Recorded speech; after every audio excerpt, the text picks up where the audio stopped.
nous sommes entretenus en réalité sur un thème qui était tiré de 2 Timothée 2, verset 21. Qui se souvient de cela? Bon, c'est vrai que les thèmes s'enchaînent. Alléluia. Alors, ce texte nous exhortait de faire de nos vies des vases d'honneur. Amen. Des vases d'honneur sanctifiés, utiles, amen, et disponibles à notre Seigneur pour des bonnes œuvres. Alléluia. Amen. Et nous avons, en tout cas, à partir de ce message, relevé quelques éléments sur la base de l'enseignement sur l'histoire des noces de Canaan. Amen. Pour nous aider à comprendre comment nous pouvons devenir ces vases. Alléluia. Et donc, ce matin, je voudrais simplement revenir sur un aspect qui me paraît vraiment essentiel, sinon vraiment fondamental. Amen. C'est vraiment une pensée que j'ai reçue dans mon cœur lorsque j'étais sur ma table de méditation et que je voudrais simplement partager avec vous. Amen. Et la pensée disait ceci: je cherche dans ces saisons des vases disponibles. C'était ça. Amen. C'est pour ça que j'ai intitulé le thème que nous allons partager ce matin: Dieu cherche un vase disponible. Alléluia. Dieu cherche un vase disponible. Amen. Donc, nous allons essayer, au travers vraiment de la parole de Dieu, d'échanger sur, vraiment, selon que le Seigneur va nous mettre à cœur, de vraiment échanger sur ce sujet-là, pour que le Seigneur puisse vraiment nous aider à grandir vraiment dans la compréhension de sa volonté pour nous. Amen. Alors, nous vivons vraiment un temps particulier. Nous vivons vraiment une époque très particulière de nos vies où, vous voyez, nous sommes sujets à beaucoup de choses. Nous sommes sous la pression de beaucoup d'éléments. Amen. Et il y a beaucoup de choses, en tout cas, par lesquelles nous sommes tenus. Ça peut être des réalités familiales, ça peut être des contraintes de travail. Amen. Ça peut être même le service ecclésiastique, ce que nous faisons pour le Seigneur. Alléluia. Les temps que nous accordons à nos loisirs et toutes ces choses. Ajoutez à cela nos problèmes particuliers, parce que au-delà de tout ça, chacun de nous, il y a quelque chose en tout cas que nous avons en particulier et que nous aimerions en tout cas que la chose s'améliore. Amen. Ça peut être un confort financier, ça peut être, je ne sais pas, un problème de maladie, ça peut être beaucoup de choses. Amen. Et vous voyez, et toutes ces choses, le plus souvent, nous amènent simplement à répondre à ces sollicitations. Amen. Vous voyez, et au point où, le plus souvent, nous n'avons même plus assez de temps à consacrer à ce qui est essentiel. Nous n'avons même plus assez de temps à réfléchir vraiment sur des choses fondamentales, sur des pensées qui nous sont propres, personnelles. Amen. Nous y consacrons en tout cas très peu de temps. Et ça, ce n'est pas nouveau. Ce n'est pas nouveau. Vous voyez, ça ressemble à un stratagème que Pharaon avait utilisé en Égypte. Vous vous souvenez, lorsque le peuple d'Israël était en esclavage, il les occupait par de multitudes de services afin que jamais ils n'aient le temps de se concentrer sur eux-mêmes, de penser à eux, leur origine, qui ils sont vraiment, qui est leur Dieu, d'où est-ce qu'ils viennent. Ils étaient tellement pris que, en fait, ils ont perdu en réalité avec le temps qui va passer, ces réalités qui étaient vraiment essentielles, qui faisaient leur force et leur essence lorsqu'ils sont arrivés en Égypte. Amen. Et je suivais un jour un discours télévisé où un commentateur disait ceci, qu'aujourd'hui, en tout cas, le temps qu'un salarié accorde à son employeur est beaucoup plus que ce qu'un esclave accordait à son maître au temps de Jésus. Oui. Ça m'a un peu choqué, vous voyez. Donc, vous voyez, derrière, il y a quelque chose qu'il faut vraiment que nous saisissions. Amen. C'est à nous de pousser la réflexion. Nous ne pouvons pas vivre simplement comme la société nous amène et nous vivons. Non. Nous devons nous asseoir deux fois, prendre un temps de réflexion. En tout cas, c'est ce à quoi la Bible et le Seigneur nous invitent. Amen. Et vous voyez, et un autre travers pour les enfants de Dieu, c'est quoi? C'est que nous substituons le service que nous faisons pour Dieu. Amen. Au temps passé avec Jésus. Nous pensons que cela suffit. Amen. Vous voyez, par exemple, ce matin, si je sers dans l'église, si je prêche la parole, si je fais même des bonnes œuvres hors de l'église, alléluia, on pourrait penser que ça suffit, en tout cas, ça suffit comme temps à consacrer au Seigneur. Mais en réalité, que pense la Bible? Que pense Jésus? Amen. Quel est son avis par rapport à ça? C'est ça qui sera vraiment l'objet de notre échange ce matin. Le cœur de notre méditation. Quel est l'avis du Maître, de notre Seigneur? Vous voyez, tout ce que Jésus dit, tout ce qu'il fait, tout ce qu'il pense, c'est ça qui doit nous inspirer. Autrement, en réalité, la chrétienté ne sert à rien. Parce qu'en vérité, tout ce que nous pouvons faire de manière, c'est-à-dire prêcher la parole, faire des bonnes œuvres, il y a des religions qui font ça. Et il y a même des hommes qui ne sont pas religieux qui le font. Si c'est ça qui définit le christianisme, alors quelque part, il y a un problème. Amen. Mais en tout cas, c'est plus profond que ça. Et c'est pour ça que je voudrais nous inviter vraiment à ouvrir nos cœurs, à entendre le Seigneur, le Maître. Amen. Jésus, c'est lui qui est vraiment l'objet de notre inspiration. Amen. Alléluia. Et aujourd'hui, nous allons pour cela méditer sur une histoire. Ça concerne deux sœurs. Je crois que nous avons déjà vu cette histoire, mais nous allons la lire. Amen. Et à travers de cette histoire, nous allons vraiment tirer les leçons de ce que nous voulons partager ce matin. C'est dans Luc chapitre 10, versets 38 à 42. Amen. Luc chapitre 10, versets 38 à 42. Je vais lire la parole de Dieu. Amen. Pendant qu'ils étaient en route, Jésus entra dans un village. Là, une femme nommée Marthe l'accueillit dans sa maison. Elle avait une sœur appelée Marie. Celle-ci vint s'asseoir aux pieds de Jésus et elle écoutait ce qu'il disait. Celle-ci vint s'asseoir, soulignons bien cette partie, aux pieds de Jésus et elle écoutait ce qu'il disait. Pendant ce temps, c'est-à-dire pendant le même temps, vous voyez la comparaison, Marthe était affairée aux multitudes de travaux que demandait le service. Amen. Elle s'approcha de Jésus et lui dit, « Maître, cela ne te dérange-t-il pas de voir que ma sœur me laisse seule à servir? Dis-lui donc de m'aider. » Mais le Seigneur lui répondit, « Marthe, Marthe, tu t'inquiètes et tu t'agites pour beaucoup de choses. Il n'y a qu'une seule qui soit vraiment nécessaire. Marie a choisi la meilleure part et personne ne la lui enlèvera. » Amen. Amen. Est-ce qu'on peut acclamer la parole de Dieu? Amen. Alléluia. Vous voyez, j'aime beaucoup Jésus. Amen. Parce qu'il enseigne de plusieurs manières. Et vous voyez, Jésus parfois est simple, mais c'est juste que souvent nous n'arrivons pas bien à le comprendre. Amen. Donc, et dans ce passage, la Bible nous dit, pendant qu'ils étaient en route, et Jésus entra dans un village. Vous voyez? Et une femme qu'on appelle Marthe va le recevoir dans sa maison. C'est une chose extraordinaire. C'est une chose merveilleuse de recevoir Jésus. En tout cas, c'est quelque chose d'exceptionnel qu'on peut réaliser sur cette terre du moins. Amen. Donc, cette sœur n'est pas différente de nous qui avons reçu Jésus dans nos cœurs. Vous voyez? Ce n'est pas parce qu'il n'est pas physiquement qu'il est moins Dieu. Nous l'avons aujourd'hui en esprit. C'est le même Jésus. C'est le même Dieu.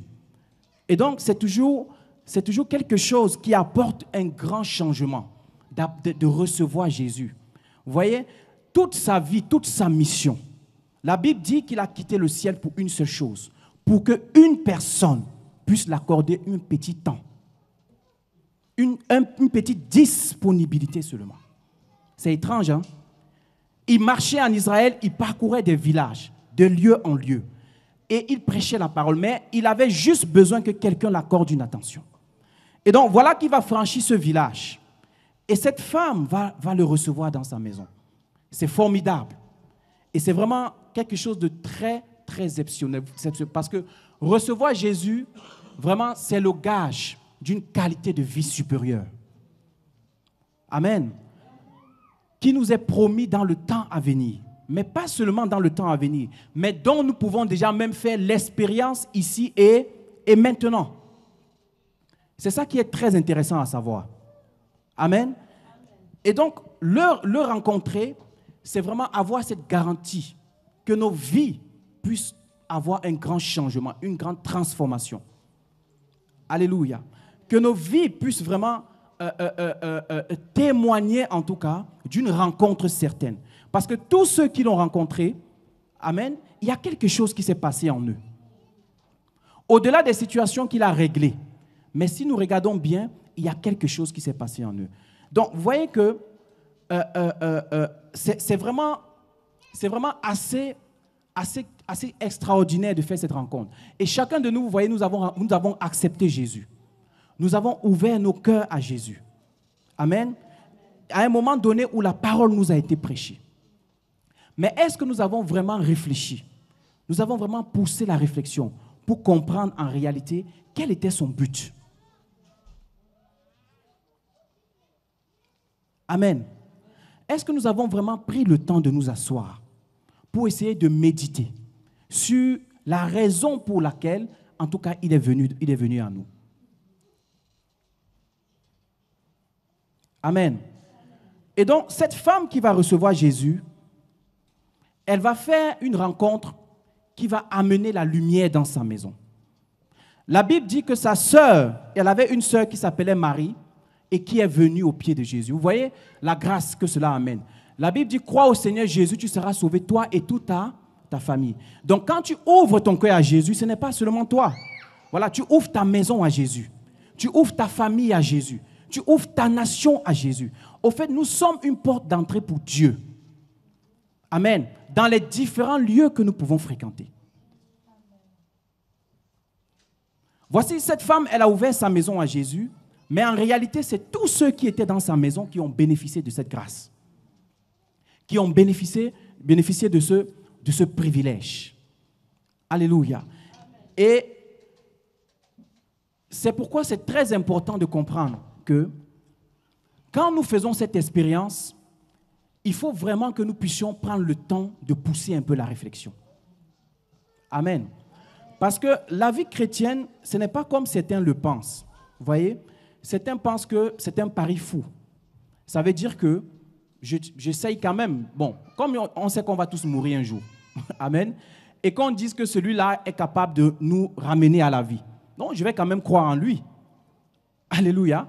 Je vais quand même croire en lui dans l'espérance que si je meurs, peut-être qu'un jour, je peux revenir à la vie.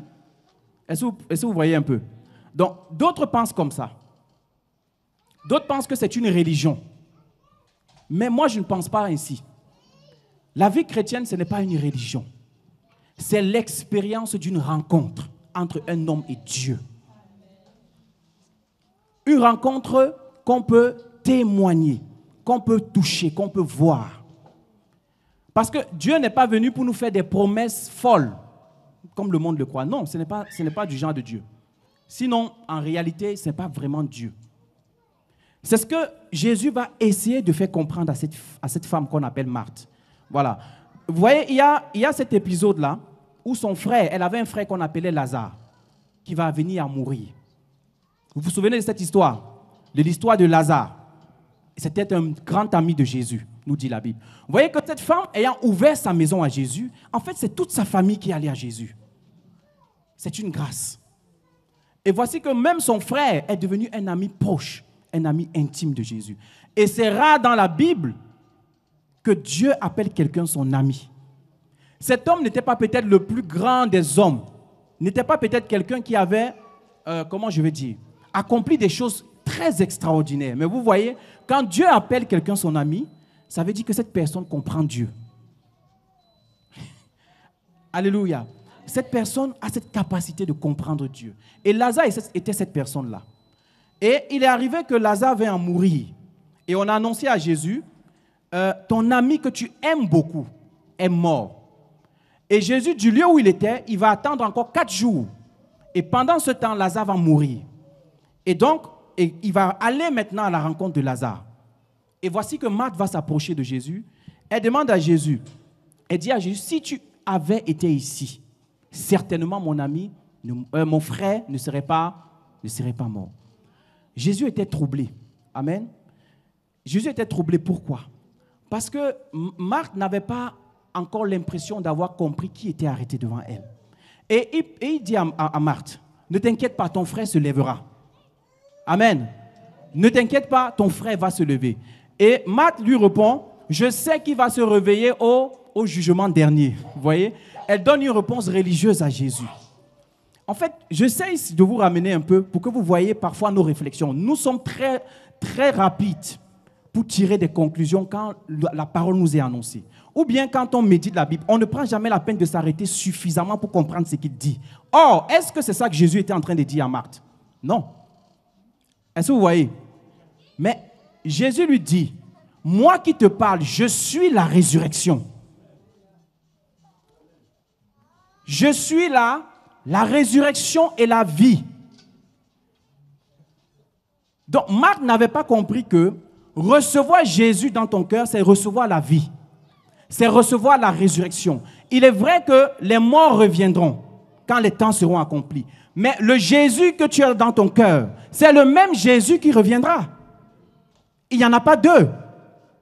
Et donc, il voulait la faire comprendre que à partir de cette vie, on peut déjà toucher aux réalités à venir. Amen.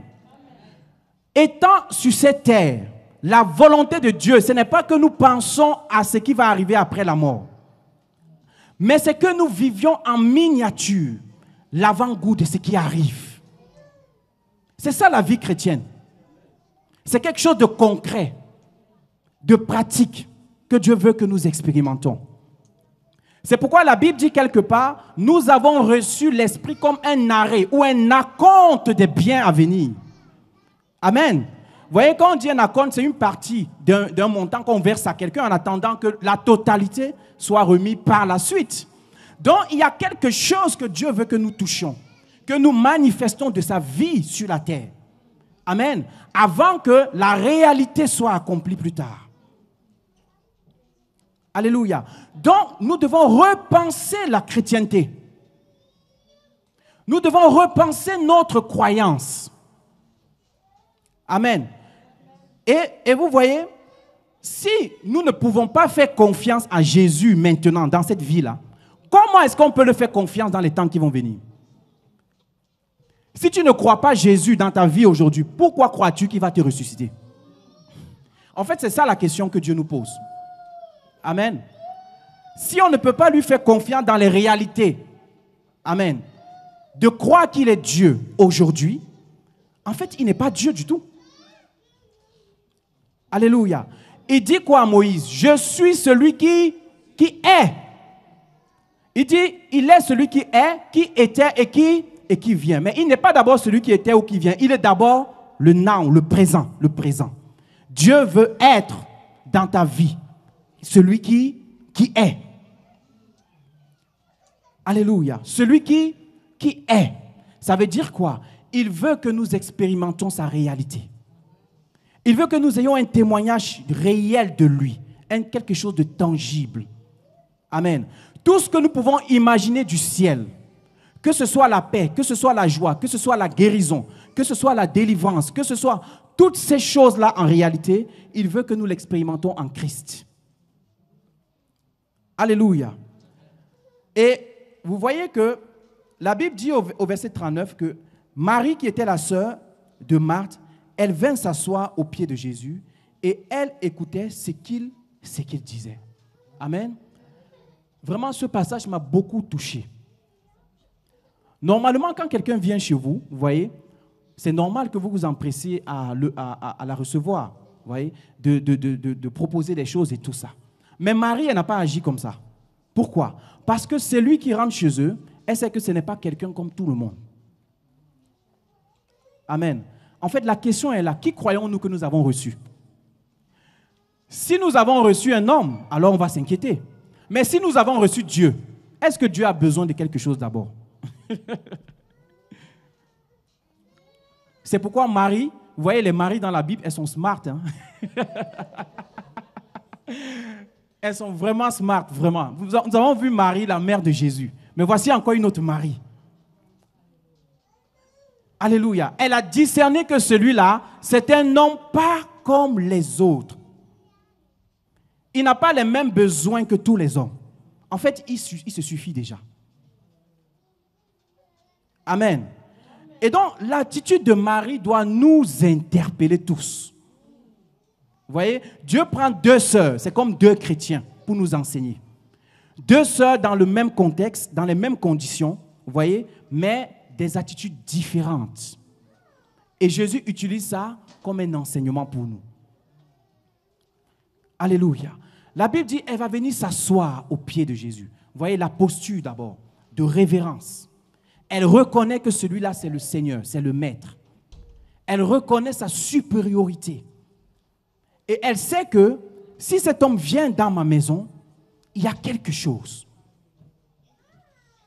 Il y a certainement quelque chose qui le pèse.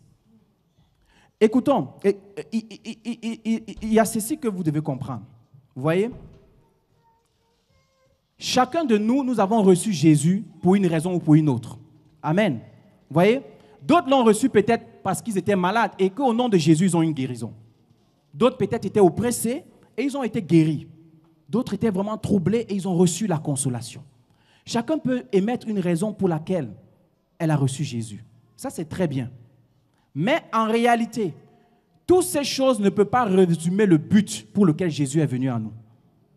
C'est pourquoi vous voyez, il y a beaucoup de religions. Celui que Dieu a délivré, il crée un ministère de délivrance. Celui qui a guéri, il dit Jésus guérit. C'est ça le but de la chrétienté. Amen. Vous voyez? Mais en réalité, pourquoi? Parce que nous ne sommes pas assis suffisamment comme Marie pour essayer de le comprendre. Lui, quelle est sa raison? Quelle est la raison pour laquelle il est venu jusqu'à moi? Moi, je sais que j'étais dans telle situation, mais il m'a tendu la main. Mais bien plus, s'il a quitté le ciel, il s'est dépouillé de sa gloire. Il a consenti à payer un si grand prix. Mais juste pour le bout de mon nez, non. Je pense qu'il y a quelque chose de plus grand que ça. Est-ce que vous voyez un peu? Vous voyez, c'est ce questionnement qu'on n'a pas le plus souvent. Mais pourquoi? Parce que nous ne sommes pas disponibles. C'est la seule raison. Vous voyez, nous ne sommes pas disponibles. Marthe était agitée à faire beaucoup de choses. Mais celle qui était disponible à comprendre, à entendre ce que Dieu avait dans son cœur, c'était Marie. Amen.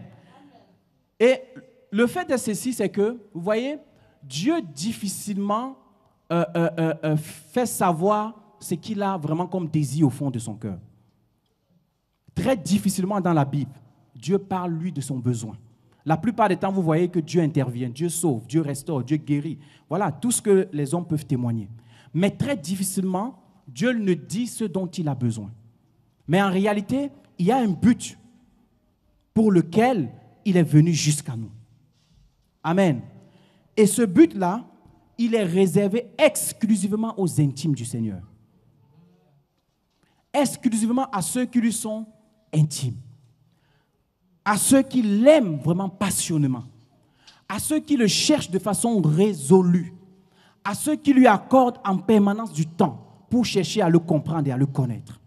C'est pourquoi j'ai dit dans ce thème, Dieu cherche un vase disponible. Et on va prendre un passage que nous allons lire dans 1 Corinthiens 2, verset 9. 1 Corinthiens 2, verset 9. Amen. C'est vrai que c'est un passage que je n'ai pas annoncé, mais je l'ai reçu là, tout de suite là, je vais le lire rapidement. 1 Corinthiens, chapitre 2, verset 9. Alors, si quelqu'un trouve le passage avant moi, la personne peut se lever et la lire. Amen. Ah, on a le passage. Alléluia. Alors, la Bible dit, mais comme il est écrit, ce sont des choses que l'œil n'a point vues, que l'oreille n'a point entendues, et qui ne sont point montées au cœur de l'homme. Des choses que Dieu a préparées pour ceux qui l'aiment. Et la question ce matin, est-ce que tu aimes Dieu? Est-ce que nous aimons Dieu?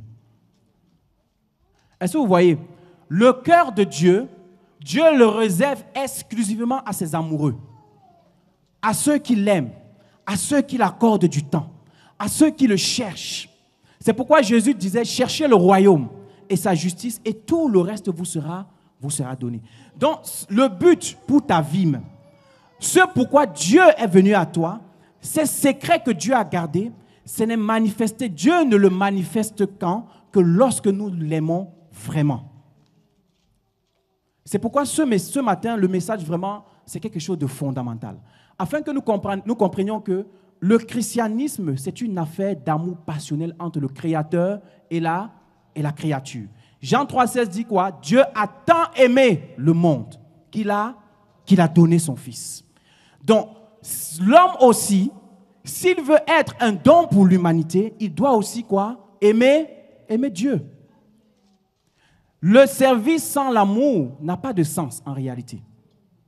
C'est ce que Paul nous dit, non? Il dit, même si je donne tous mes biens aux pauvres, même si je fais toutes sortes de prodiges pour déplacer les montagnes, mais si je n'aime pas, c'est comme si je n'étais rien du tout. C'est pourquoi ce matin, vraiment, je voudrais seulement nous interpeller sur la base de ce passage-là. Vous voyez, il y a des choses secrètes que Dieu veut nous révéler, que Dieu veut nous communiquer. Mais si nous l'aimons vraiment, est-ce qu'aujourd'hui nous avons encore le temps pour Dieu? Est-ce qu'aujourd'hui nous consacrons encore du temps réellement pour Dieu? Je ne dis pas de prêcher ou de servir à l'église ou de faire du bien et tout ça, non. Mais est-ce qu'en réalité, quand nous disons que nous l'aimons, est-ce que c'est une vérité dans notre cœur? Amen. Vous voyez, on peut tout dire sur la parole, mais vous voyez, c'est vraiment quelque chose de pratique et essentiel. Ça, c'est la base de la vie chrétienne, apprendre à aimer Dieu. Et ce n'est pas un effort, parce que quand on reçoit Jésus, la Bible dit quoi? Il a mis dans nos cœurs le Saint-Esprit. Amen. Qui nous donne la capacité aussi d'aimer Dieu. Mais cependant, il y a un combat avec la chair. C'est vrai que ça ne sera pas facile. Amen. Mais celui qui aime persévère. Ce n'est pas parce que c'est difficile de méditer que j'arrête de méditer, par exemple. On se bat bien dans la vie pour beaucoup de choses qui sont difficiles et on y arrive à la fin. Pourquoi pour Dieu, on baisse rapidement les bras? Pourquoi ce qui concerne vraiment notre essence, ce qui vraiment nous soutient, notre source, comme le docteur Thierry a prêché vraiment dimanche dernier, il est important que nous revenions à la source. Parce que ce qui nous porte, ce n'est pas parce qu'on vient ici au culte de dimanche. Ça, c'est des choses qui contribuent à notre foi. Mais ce n'est pas ce qui soutient notre vie. Ce n'est pas ce qui soutient la vie d'un chrétien. C'est ta relation personnelle avec Jésus. C'est la chose que tu dois chercher plus que tout à entretenir. Alléluia. La Bible dit, c'est des choses qu'il a mis dans le cœur de ceux qui l'aiment. Regardez, il dit quoi à Simon-Pierre? Il dit, Simon, m'aimes-tu, fils de Jonas? Est-ce que tu m'aimes? Alléluia. Et suite à la réponse de Pierre, il dit quoi? Maintenant, paie mes brebis. Est-ce qu'il a envoyé Pierre d'abord faire quelque chose? Ce que Dieu cherche, c'est quoi? C'est d'abord un intime. C'est d'abord quelqu'un qui l'aime. Alléluia.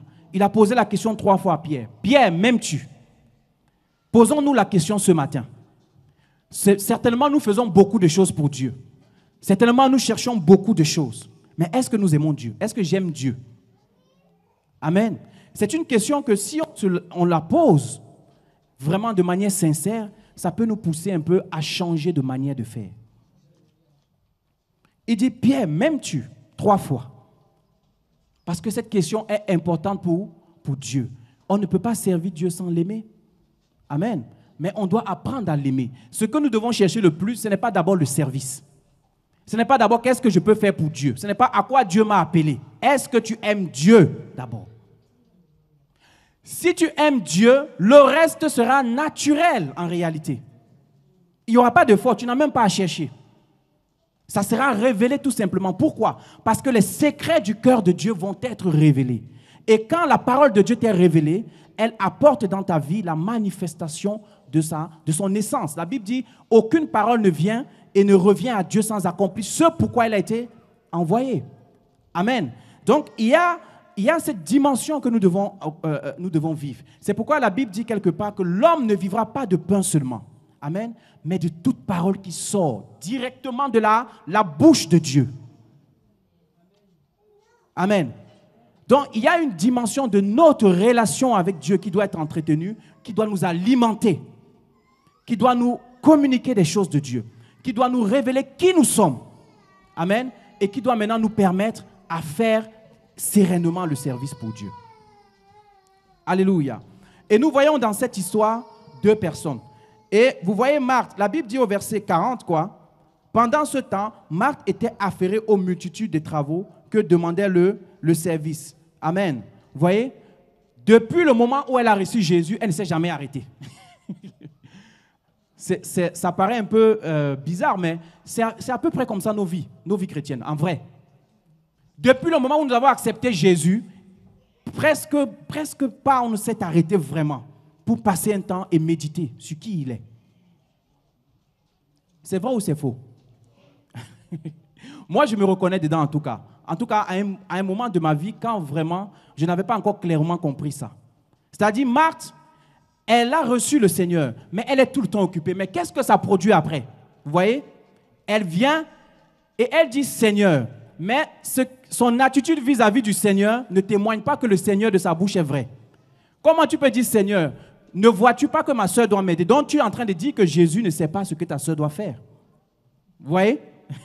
C'est comme ça. Il dit, ce peuple m'honore des lèvres, mais le cœur est éloigné de moi. Pourquoi? Parce que nous ne le connaissions pas. Vous voyez? Elle commence à culpabiliser Jésus. Elle commence même à avoir un sentiment négatif vis-à-vis de sa sœur. Vous voyez? Les conséquences quand on n'aime pas Dieu. Toutes ces choses. Si tu aimes Dieu, tu vas aimer ton frère, tu vas aimer ta sœur. Tu vas comprendre, tu vas aimer le Seigneur. Alléluia. Et Jésus lui dit, Marthe, Marthe, tu t'inquiètes et tu t'agites pour beaucoup de choses. Vous voyez?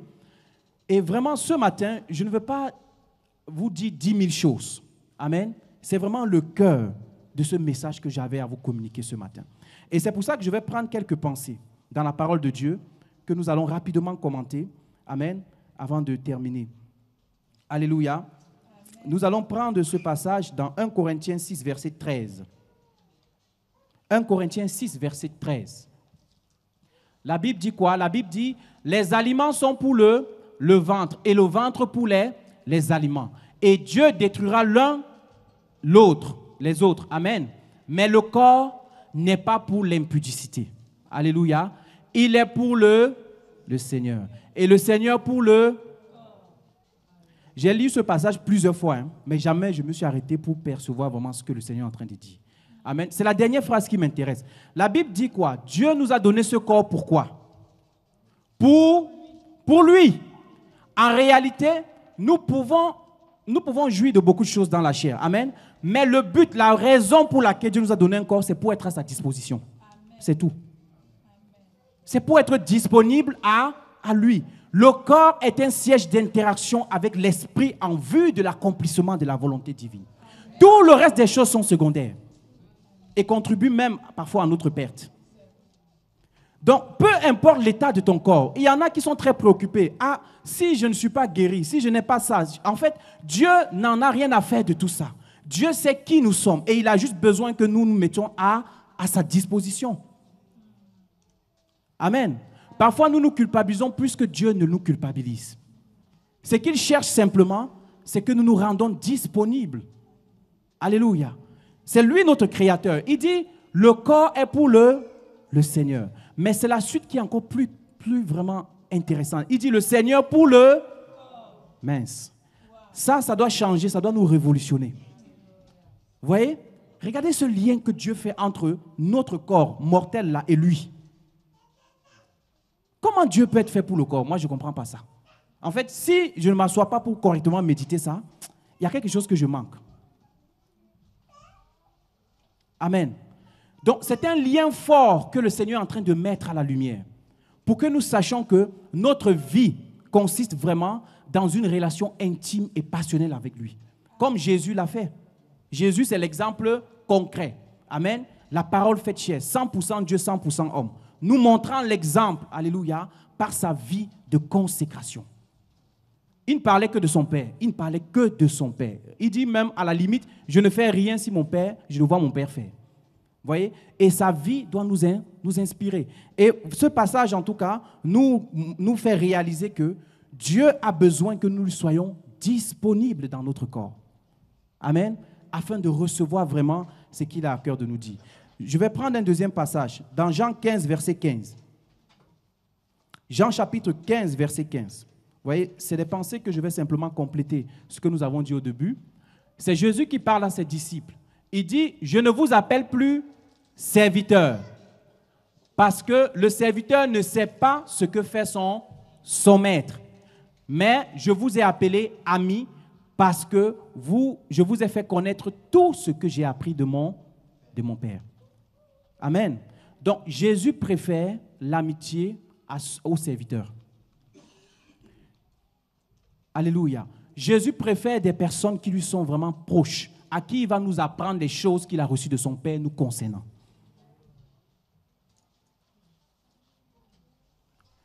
Donc, quelqu'un qui sert Dieu, même quel que soit le niveau qu'il sert, et quelqu'un qui est intime à Dieu, Jésus préfère quelqu'un qui lui soit proche.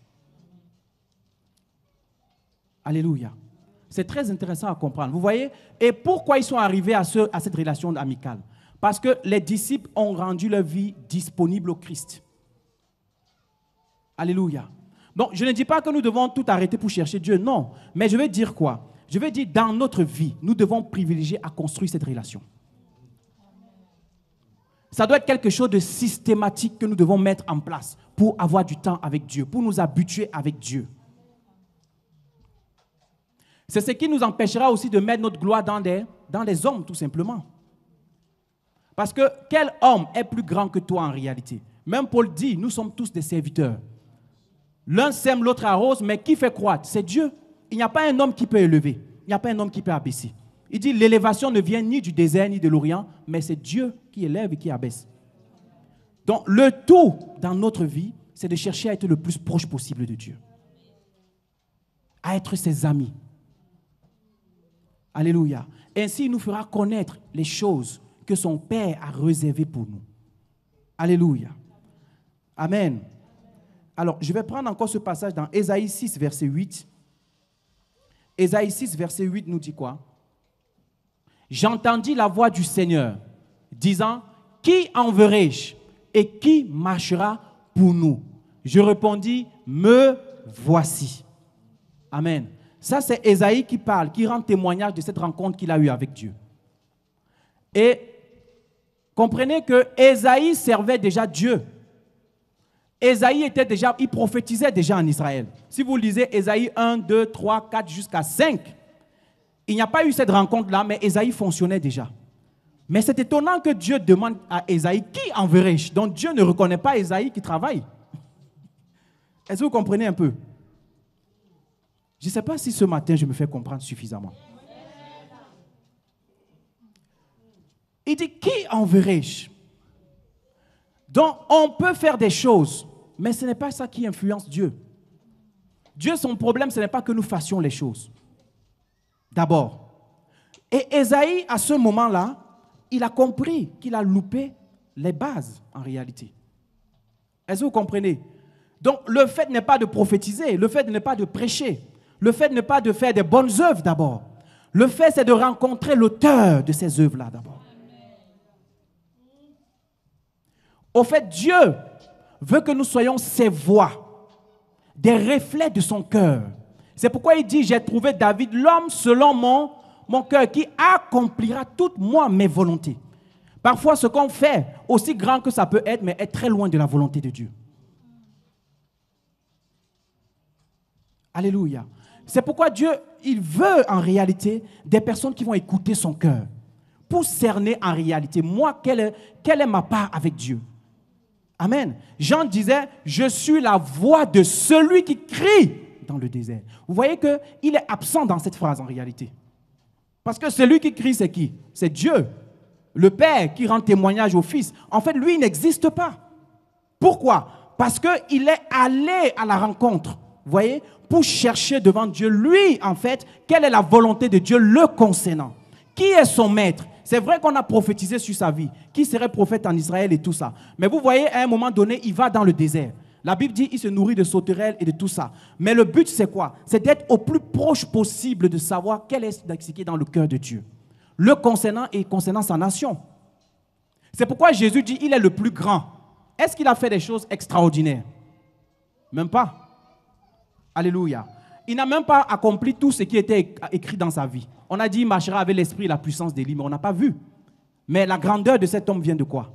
De ce que je suis en train de vous dire. Parce qu'il a fait exactement ce que Dieu attendait de lui. Et il a rendu témoignage à la vérité. Et quelque part, il a dit, il faut qu'il croisse. Il nous enseignait ainsi. Et que moi, je diminue. Tout serviteur de Dieu, tout vrai appelé de Dieu, doit mettre en avant Jésus. Doit amener les enfants de Dieu à connaître Jésus. Sinon, ça ne sert à rien. Le pasteur n'est pas exceptionnel. L'apôtre, le prophète ne sont pas exceptionnels. Mais c'est des canaux que Dieu utilise pour nous aider à pouvoir nous connecter à lui. Davantage et à notre destinée. Alléluia. Je vais prendre un autre passage, l'avant-dernier passage. C'est dans Ésaïe 43, verset 19. Ésaïe 43, verset 19. Il est écrit, « Voici, je veux faire une chose nouvelle. » Bon, ceci, ce n'est pas seulement une écriture, mais vraiment, c'est une pensée prophétique. C'est exactement cette pensée que j'avais dans mon esprit concernant ce message. « Voici, je veux faire quelque chose de nouveau. » Dit Dieu. Il dit, « Sur le point d'arriver. » Mais le problème, est-ce que ça vous intéresse? Est-ce que ça nous intéresse? Vous voyez comment Dieu met le suspense. Ce n'est pas que Dieu ne veut pas faire, mais est-ce qu'il y a une personne qui est intéressée par le projet, par le job? Vous voyez? Est-ce qu'il y a une personne qui est disponible, en fait, pour savoir ce que Dieu, quelles sont ces choses que Dieu veut faire? Il dit, ne la connaîtrez-vous pas? Ne la connaîtrez-vous pas? Il dit, je mettrai quoi? Un chemin dans le désert et des fleuves dans la solitude. C'est un mot dur. Parce qu'aujourd'hui, l'homme n'aime pas la solitude du tout. Du tout. Demande tout à un homme, mais pas d'être seul. Amen. Mais sachant qu'il y a toujours un prix à payer. Ce prix, ce n'est pas l'argent, ce n'est pas tout ce qu'on peut vous faire croire. Non. Amen. C'est quelque chose de simple. C'est une résolution personnelle. Alléluia. C'est une résolution personnelle. Tout le monde peut prendre ce chemin. Tout le monde. Mais souvent, il n'y a personne pour payer le prix. Le prix de la solitude pour entendre Dieu. Il dit quoi? Je ferai jaillir des sources. Vous voyez? Ça ressemble à la pensée de l'église, de notre église. Des sources d'eau vive jailliront. Mais ça demande quoi? Le prix de la solitude avec Dieu. Et commençons à pratiquer, à aimer être seul avec Dieu. Ne serait-ce que même si tu vas commencer 5 minutes, commence. Toute chose a toujours un début. C'est vrai qu'on t'enseigne, c'est vrai qu'on t'aide, c'est vrai qu'on prophétise sur toi, on te demande tout. Mais non, tu es un humain. Ça veut dire quoi? Tu as le même prix pour Dieu. Dieu a une mission pour toi. Dieu a quelque chose à te révéler que même un prophète ne saurait pas. Même un voyant ne verrait pas. Vous savez, en Israël, vraiment le standard de la voyance, c'est Samuel. Mais il s'est loupé devant David. Il vient, il dit certainement, voici loin de l'Éternel. Il parlait d'Éliab. Alléluia.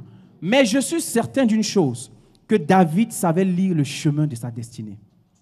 Même s'il ne disait rien et qu'il était dans le désert. Pourquoi? La solitude avec son Dieu. Il a appris à le connaître.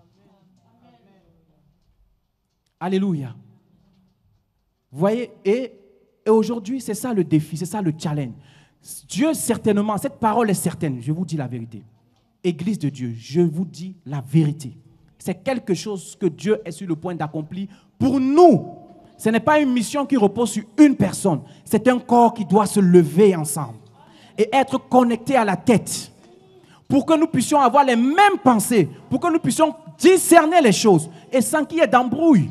Pourquoi il y a des embrouilles? Parce que chacun pense selon lui, mais n'est même pas connecté à l'esprit. Si nous sommes tous connectés à l'esprit, l'esprit nous dira, nous attestera de la même chose. C'est impossible qu'on puisse être tous ensemble et penser différemment. Soit nous tous ne sommes pas connectés, soit il y a beaucoup de personnes qui ne sont pas connectées. Est-ce que vous voyez que dans l'église primitive, il y avait des cacophonies comme on observe aujourd'hui? Non, parce que tous avaient leur relation avec Jésus. Même Étienne qui servait à la table, la Bible dit un homme puissant, rempli de sagesse. Il va dans une ville, il convertit. Pas besoin que Pierre y aille. Pas besoin. Pourquoi? Ils ont été enseignés sur ce fondement des apôtres et des prophètes concernant la personne de Jésus-Christ de Nazareth. C'est le carrefour de l'humanité. Frère, c'est le carrefour, c'est le rendez-vous de l'homme et Dieu. Ta relation avec Jésus. Il faut que tu t'attribues sa personne. Il faut qu'il se reflète dans ta vie, dans ta destinée. Parce que c'est lui qui t'a créé. La Bible dit, nous avons été créés en Christ pour des bonnes œuvres qu'il a préparées d'avance. Chacun de nous. Ici ce matin. Vous voyez? Donc c'est très important de pouvoir considérer ce message. En fait, si tu veux retenir quelque chose ce matin, commence à chercher Jésus simplement, à tisser une relation simple avec Jésus. Persévère là-dedans. Même si tu n'y arrives pas 1 jour, 2 jours, 3 jours, continue à persévérer. Tout dans la vie, on persévère jusqu'à ce qu'on perce. Il dit, si vous me cherchez vraiment, vous me laisserez trouver. Alléluia. Commence à prendre un temps, à t'habituer seul avec Jésus pendant 1 minute, 5 minutes, 10 minutes, 20 minutes. Laisse l'esprit faire croître. Ne te pose pas trop de questions. Si tu as la Bible, tu as la parole de Dieu. Amen. Tu as le Saint-Esprit en toi. Alléluia. Et à ça, ajouter au reste des choses, c'est ça qui te fait grandir. Parce que ce qui fait ta source, c'est ta relation avec Jésus. Ce n'est pas une autre chose. Amen. Nous allons prendre un dernier passage. Dans Jean 4, verset 10. Nous allons terminer avec ça. Amen. Jean 4, verset 10. Dieu dit quoi? Jésus lui répondit. Il s'agit de la Samaritaine qu'il a rencontrée au puits. Il dit, si tu connaissais le don de Dieu, et qui est celui qui te dit, donne-moi à boire. Amen. Tu lui aurais toi-même demandé à boire. Et il t'aurait donné de l'eau vive. 2 choses. Si tu connaissais celui qui te dit, si nous connaissions qui est Jésus, qui est cet homme, si nous pouvons le connaître. Amen. Sa connaissance, ce n'est pas dans des écoles de théologie. Sa connaissance, ce n'est pas dans des universités. Sinon, ce serait accessible qu'aux personnes qui sont, très sages. Sa connaissance est révélée aux enfants, c'est-à-dire ceux qui ont le cœur de le chercher, de le désirer tout simplement. Il se révèle, il dit, personne ne connaît le Père si ce n'est le Fils. Et personne ne connaît le Fils si ce n'est le Père. Et celui à qui il veut le révéler, tout simplement. Ce n'est pas une connaissance vraiment traditionnelle, non. C'est une révélation pour ceux qui ont le cœur. C'est pourquoi il a dit, le royaume, c'est pour ceux qui sont comme des enfants. Ceux qui sont comme des petits-enfants. Les petits-enfants, ils ne se posent pas des questions, ils ne doutent pas. Amen. Mais ils cherchent à comprendre toujours. Ils posent des questions sur tout. Nous devons être comme ça avec Dieu, même si nous ne le voyons pas. Nous devons être curieux avec sa parole. Le Saint-Esprit étant en toi, tu vas commencer à interagir avec lui sans t'en rendre compte. Pourquoi? Parce que comme le docteur a prêché, nous sommes tirés de lui. Donc quelque part, même si nous avons été un moment déconnectés de cet environnement, les automatismes vont revenir. De façon, tu vas te surprendre en fait en réalité. Tu vas comprendre qu'il y avait quelque chose, en fait, il y a quelque chose qui se reconstitue dans ton être. C'est ça qui te fait vivre maintenant. C'est pourquoi Jésus disait, en fait, celui qui croit en moi et qui vit ne mourra jamais. Il va plus loin, en fait, lorsqu'il parle à cette femme. Pourquoi? Parce que croire en Jésus, la foi en Jésus, ce n'est pas simplement la croyance. C'est pourquoi Hébreu dit, la foi est une ferme assurance des choses qu'on espère, mais aussi la matérialisation, une démonstration de ce qu'on ne voit pas. Il y a 2 dimensions dans l'espérance, mais il y a une dimension qui est concrète, que nous devons toucher. Le christianisme, on le vit, on le touche. Dieu est une réalité tangible. Tangible. Dieu n'est pas un mythe. Ce n'est pas un truc qui te touche à l'église seulement, non. C'est une réalité, c'est une personne qui se touche, qui veut se révéler, qui se démontre. Sinon, pour moi en tout cas, c'était même pas intéressant de croire. Si j'ai cru, c'est parce que j'ai compris qu'il est réel, tout simplement. C'est pour ça que je vous parle de lui. Amen. Autrement, je ne serais pas là. Je serais probablement quelque part. Alléluia. Amen. Donc, voici un peu le message que je voulais vous donner ce matin. Vraiment, je voudrais qu'on puisse saisir quelque chose simplement à travers ce message et partir avec cela pour vraiment bâtir nos vies sur le fondement et le rocher qu'est Jésus. On va se lever une minute.